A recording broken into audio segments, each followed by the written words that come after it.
South Korea faces a huge diplomatic choice, one that could shape its role in a new Cold War, but one that could also place the country on a collision course with China.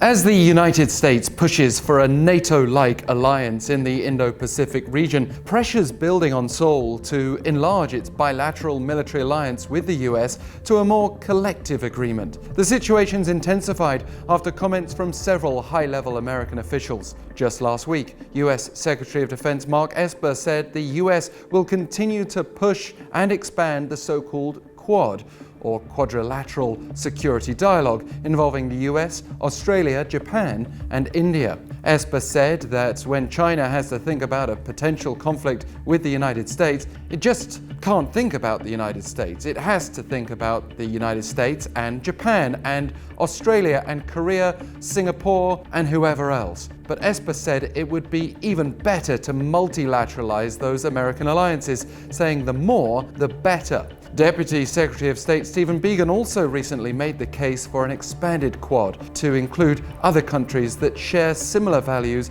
and enjoy all-weather cooperation, pointing out that the Indo-Pacific region is lacking anything of the fortitude of NATO or the European Union.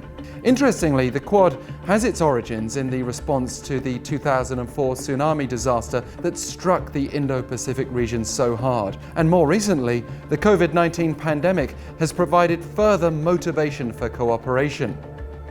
But, of course, it's not just about peaceful mutual support.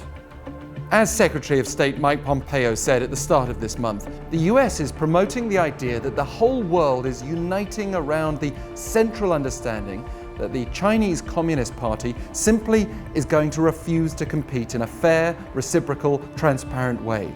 In this sense, Indo-Pacific cooperation is very much aimed at tackling what the US sees as economic and political aggression from China.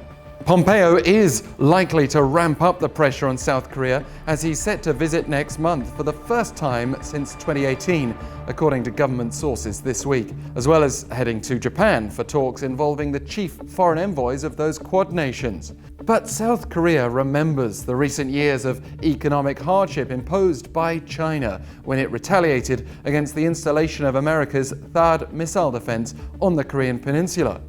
Critics here might ask, who helped Seoul stand up to China then?